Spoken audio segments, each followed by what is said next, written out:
What's up, everybody, and welcome to Bios3 Raw TV. Today I'm going to do a little Q&A. Now, sometimes these comments and stuff that you guys post get lost in the threads, and because so many people post on the comment section, and I don't see all of the comments, so they'll get lost in there. And if I don't answer them, it's not because I'm ignoring you, or I don't think the question is good, or the comment is good, or whatever, but it'll get lost. Like I take off, go to work. When I'm done, I check my phone, and all of a sudden there's a whole bunch of things that it's lost in there. Excuse me. So, but every time I see one of these things that I think someone could benefit from, what I like to do is now do a Q&A. Take the question or the comment or whatever, and then do a video about it so everybody can learn something from it as opposed to just me and this person interacting. So the first one we're going to do today is Josh Lewis. Said, "Hey Bios3, I have a question. Sorry to know your real name, but great videos." Thanks, Josh.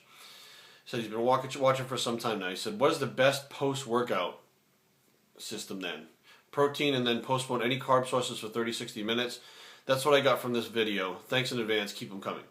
Okay, now what I think he's talking about is, excuse me, the video that I talked about waiting after you work out to take in your carbohydrates. Now, there are the train of thought that if you take in your carbs right after, it spikes your insulin, that makes you anabolic. There's also the thought after that if you wait for a period of time, your growth hormone is high. In the past, well, let me preface that with what I'm doing now. What I'm doing now is I'm waiting that 30 minutes, about 20 minutes after my workout to eat. And I take my BCAAs right after, my workout, which, George Farris seems to think that it keeps growth hormone levels high. Regardless of whether it does scientifically or not, it does tend to keep me leaner. Okay, so now at 37 years old, I'm not really trying to put on any more mass, any more size. I'm 240, and I maintain anywhere between that and 255 in the off season. And if I suck down to light heavyweights, I'll make 198. So to drop that 40-something pounds or 30-something pounds, it makes a lot more sense to stay leaner in the off season than to try to bulk up and try to drop 60 pounds instead of 30. So now I'm trying to stay leaner, so I do wait after that 20-minute mark to eat my meal with the BCAAs. But also, I'm eating certain amounts of food that throughout the day that stabilize my blood sugar. So if I was trying to gain size, again, like when I was younger, I was just eating anything. It didn't matter. I was eating anything I could get my hands on, shoving the food in my face, the junk foods, protein shakes, weight gainers, and like immediately after my workout, I would, slam a weight gainer, or I'd take some of the creatine high performance HP, that sugar in it, or Celtec, or whatever I get my hands on to try to get that caloric intake up to gain mass.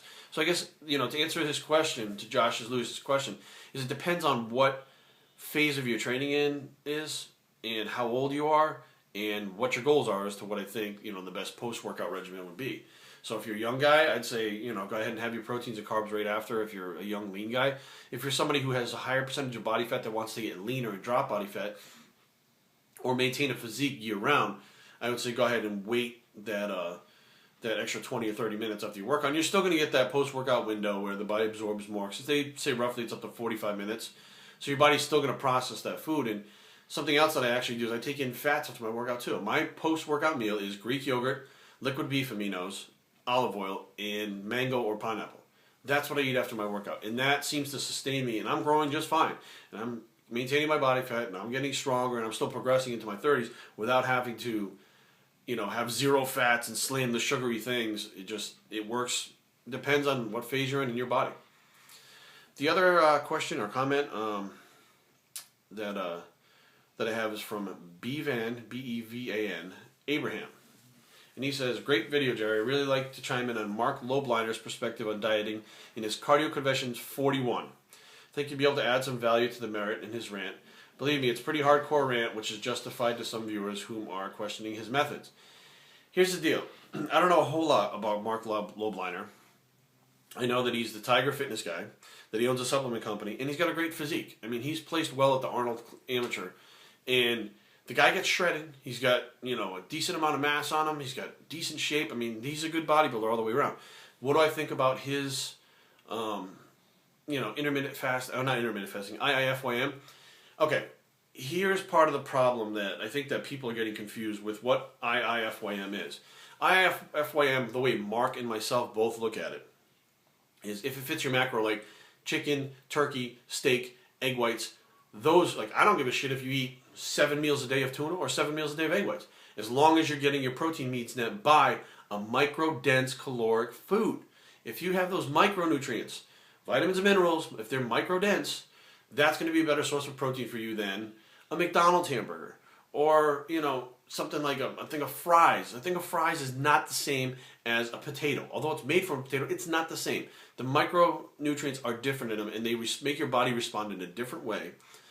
And it's something completely different than what these guys, these younger guys are talking about. What they're talking about is flexible dieting, not IIFYM. IIFYM, technically, when I give someone a diet, I do give them what foods I want them to have, because I do believe there are only certain foods that work best. But I don't give a shit if they, like I said, if they eat tuna. I got one guy that he goes to Costco and he buys like a coffee can size of tuna, like 3 or 4 of those, rolls up to the front, buys those, and all he does is eat tuna all day long because it's easier for him than making food. And the fact that he can scoop it in his mouth and swallow it with water, like Pulsanella says, tuna is a beverage, makes it easier for his contest prep, and he'll do that, and he doesn't mind doing that. Now, do I think that he would get any better results doing egg whites or this or that? I honestly don't think so. Honestly, as long as you're getting that protein in from a good solid source, a clean source, a micronutrient dense source, I don't think it matters. The one thing I do think matters, and I've seen, bro evidence of this throughout the years, is anytime you add a red meat, some kind of beef, into your diet, for some reason, you get stronger and you gain weight easier, whether it's fat, muscle, whatever, but your body reacts to it. Now, best thing that I can figure out with my bro science is beef is the closest thing to muscle tissue amino acid profile-wise.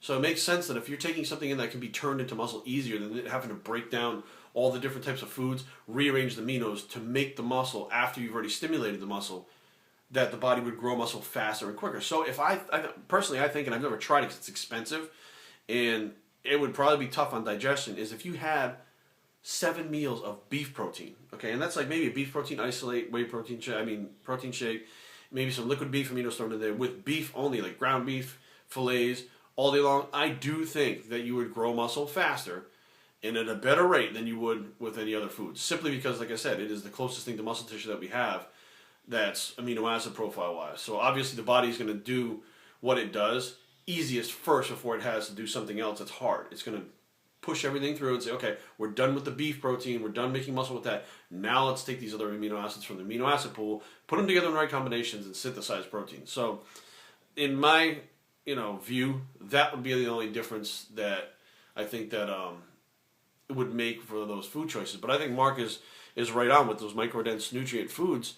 I just think that nowadays the culture in general likes the junk foods. I mean, let's face facts. There's more fast food restaurants and pizza joints and McDonald's blown up than anywhere else. And in America, that's the way it is. And who wants to give that stuff up? Bodybuilders don't want to give that stuff up. Competitors don't want to. But if you're not a competitor, then you can eat those things. But to do what Mark is doing, you're not going to be able to do what Mark is doing and look like Mark does without doing all the cardio, training intensely with the weights, and eating those microdense foods. It's just not going to happen. I challenge anyone to go toe-to-toe with Mark doing the flexible dieting and beat him in a contest. I don't give a shit who you are. It's not going to happen, or how good your genetics are. Well, maybe Livroni could do it, but so that's my take on these 2 questions, comments that I got on there. Like I said, if you guys have questions or comments, email them to me, bios3training@gmail.com. And like if something like this comes up where I think it's everybody can benefit from it, I'll put it up. www.bios3training.com is the blog. Leave the comments below, and we're out.